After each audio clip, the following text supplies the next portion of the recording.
أهلا بكم أعزائنا متابعي قناة شيماء في تركيا. حلقتنا اليوم فيديو سريع ومفيد. اليوم عندنا راح شوية نحكي على غسالة الصحون. غسالة الصحون يحتاج لها التايت الخاص بها أكيد، التايت الخاص بها الموجود بالسوبر ماركت، الملح الخاص بها بالغسالة، والملمع. أما في حالة الملمع خلصان راح نستخدم غير شيء، هم نفس المفعول يطي وينظف الغسالة ويسوي ريحتها كلش طيبة. هسه خلوكم ويانا وراح نشوف شنو هذا المنظف البديل وشنو فائدة الملح للغسالة.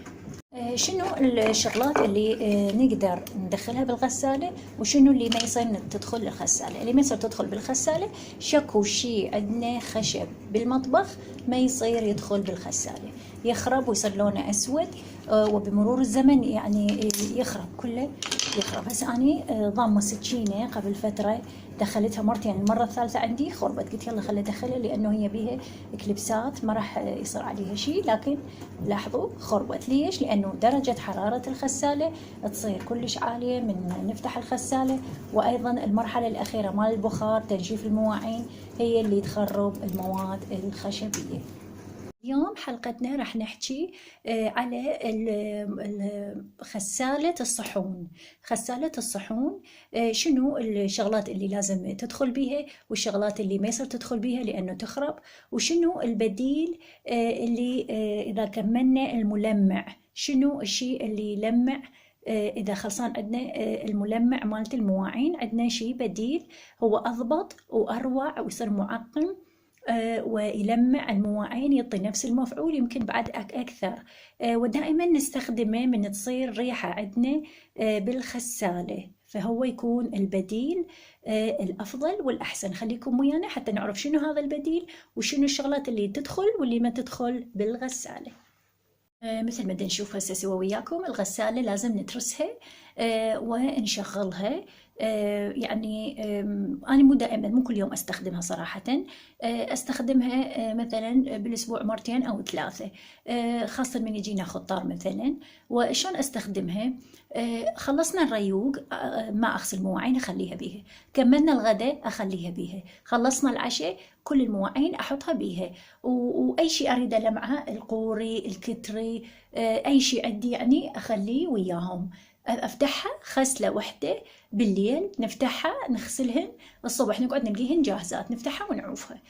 التايت الخاص بها موجود بالأسواق، هذا التايت الخاص هذا هنا. اكو اشكال من المنظفات مال الغسالة، والسعر مالتهن يصير حسب الكمية الموجودة بداخلهن. يعني هسه هذا مثلا 36 قطعة بداخله، اكو يصير بيهم 50، اكو يصير بيهم 100، اكو يصير بيهم 200، اكو 150، فكل شيء بسعره يعني حسب القطع الموجودة بداخلهم. القطع الموجودة بداخلهم تصير مغلفة بهالشكل مثل ما تلاحظون، تصير بهالشكل مغلفة، ويصير هذا المكان مالتها بالغسالة، ونجي نسد عليها بهالشكل. هذا المكان رح نفتحه، هو هذا المكان اللي ندخل بيه لو الملمع. طبعا أفضل الملمع والتايت تاخذوا اثنينهم نفس الماركة، يعني اثنينهم نفس الاسم، اثنينهم نفس الماركة يكون أحسن وأضبط، راح تعطي نتيجة أفضل. إذا خلصان عندنا الملمع راح نخلي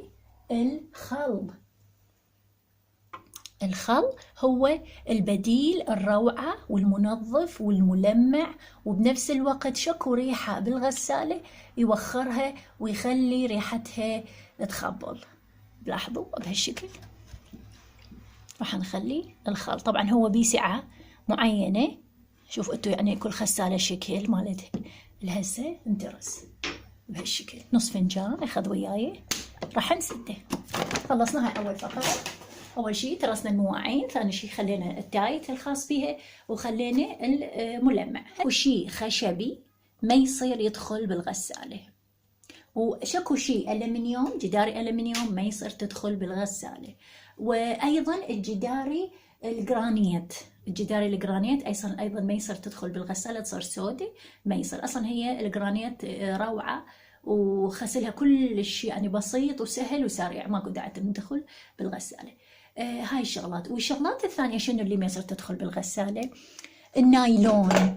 النايلون يدخل في حالة واحدة فقط، إذا مكتوب عليه مثلث رقم 5.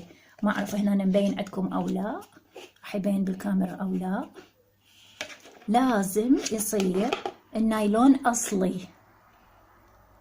ما أعرف مبين أو لا. لاحظوا بهذا المثلث، بداخل هذا المثلث لازم يكون مكتوب رقم 5.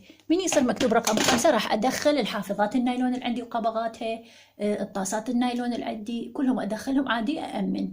إذا مكتوب رقم 5، إذا ماكو رقم 5 معناها ما يصير. يعني من نفتح الغسالة راح نلقيهم مايعات. شو راح نلقيهم؟ راح نلقيهم مايعات. ليش؟ لأنه الغسالة راح تصير بها المي الحار كلش درجته عالية، ومو بس فقط المي الحار، بعدين من تنشف المواعين راح تطي بخار. البخار أيضا درجة الحرارة مالته كلش عالية حتى ينشف المواعين داخل الغسالة. ومن نجي ندخل المواعين طبعا بهاي الطريقة، هيك جفيناهم خلصناهم، ندخلهم.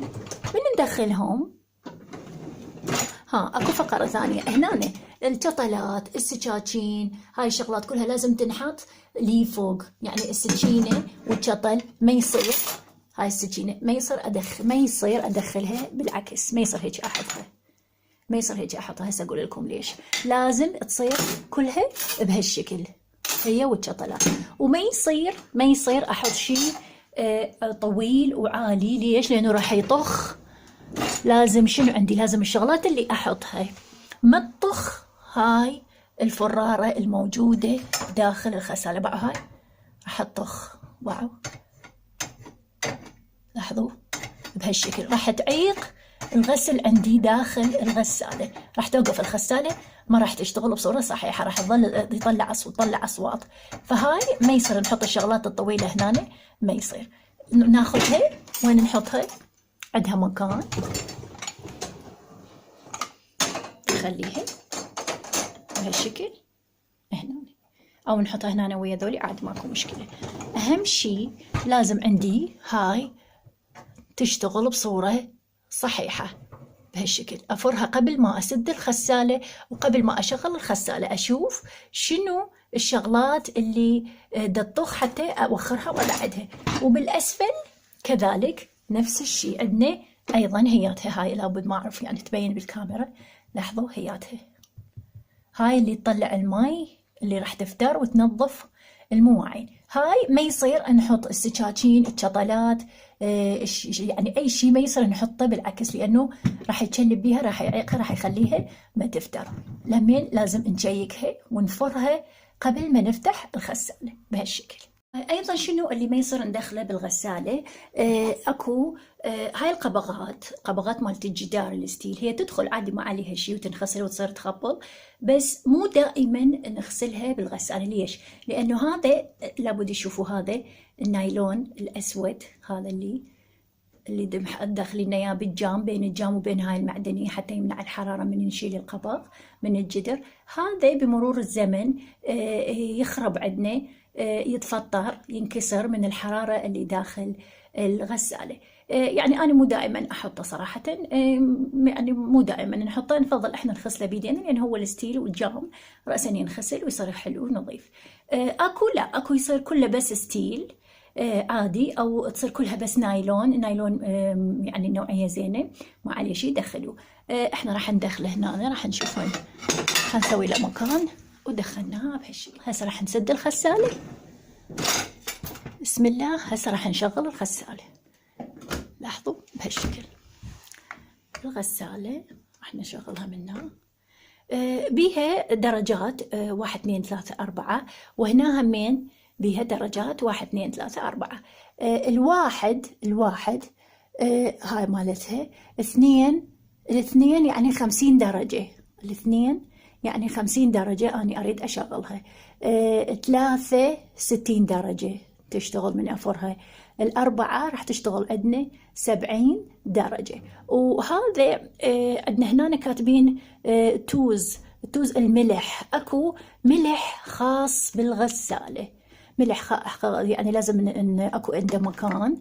ما أدري أنا حاطة المواعين ما أعرف يبين أو لا. ما يبين، يعني صاير هاي نوخرها. ولحظة خلينا نشوف هسه. ها يبين. هذا انفتحه، ما اعرف مبين او لا. حنشر عليه بهالشكل. هذا القبغ انفتحه، هذا القبغ انفتحه ونحط بيه ملح خاص مال غسالة، موجود بالسوبر ماركت. ناخذه نحطه هنا نمليها. لازم يحتاج لها الملح مالت الغسالة حتى تشتغل بصورة صحيحة. بعد ما إذا شلون نعرف إحنا الملح خلصان أو ما خلصان؟ راح تطلع لنا هنا. لحظة هسه هاي مسدودة شغلناها. هاي تصير تشتغل نقطة حمراء، تصير الغسالة ما تغسل بصورة صحيحة. تحتاج يعني إلى ملح، تحتاج إلى ملح. هسه أشوفكم الملح. لحظة أعزائي بهالشكل. هذا الملح الخاص بالغسالة. أنا مشترية طبعا ماركة، مشترية ماركة نفس الماركة المالت التايت والملمع. وهذا أيضا همين شفته، يعني همين أخذته احتياط. هو يعني هذا كل 6 أشهر مرة نترسها الملح. عرف خلصان قلنا من هنا تصير تشتغل عندنا نقطة لونها أحمر. هسه احنا متعودين نحطها على رقم 60 درجة. راح تعقم لنا 60 درجة. شو وقت تكمل؟ 58 دقيقة. هسه راح نشغلها وبعدين من تخلص المواعين راح نشوفكم شلون صارت وشلون صارت عندنا تلمع، والخل شلون جاب نتيجة. ورجعنا لكم أعزائنا المشاهدين. لاحظوا هنا خلصت عندنا الغسالة، اشتغلت عندنا هاي النقطة، خلصت كل هاي المراحل بهالشكل. قلنا من نشغل منها أول مرة هاي نفتحها، وبعدين نختار البرنامج اللي احنا نريده. يعني من هذا نختار البرامج تريدوها 50 أو 60 أو 70. وهنا نجي ندوس الباشلة مثل ما شفناها بالفيديو، بداية الفيديو. هنا خلصت عندنا مكتوبة كلمة بت. ممكن غسالة الصحون اسمها بولاشيك ماكينسي بالتركي. هسه من راح افتحها راح تشوفون شلون يقوب علينا البخار. ما اعرف يبين بالفيديو او لا. لاحظوا يعني المفروض انا ما افتحها طبعا الا ان يخلص البخار كله. ليش؟ حتى يموع لنا كل. هسه من ادخل ايدي عليها بخار حار، كلش حار. شنو؟ حتى ينشف لي المواعين، يوخر هاي القطرات كلها. هسه راح اسدها وانتهت عندنا الغسالة. لاحظوا شلون طلعت لنا الخل، شلون طلع لنا الشغلات كلها تلمع بهالشكل. لاحظوا بهالشكل. هسه راح نطفيها الطفية النهائية، ما نطفيها هسه. خليه تنشف تماما بالبخار، وبعدين نعوفها. اني اتركها هيجي اصل الصبح اقوم واطفيها، ما عليها اي شيء. ان شاء الله يا ربي بنهاية حلقتنا تكون عجبتكم الحلقة اليوم وتستفادون من عندها. ولا تنسونا باللايك والاشتراك بالقناة وتفعيل الجرس ومشاركة الفيديو حتى يوصل لأكبر عدد من المشاهدين. ومع ألف سلامة. باي باي.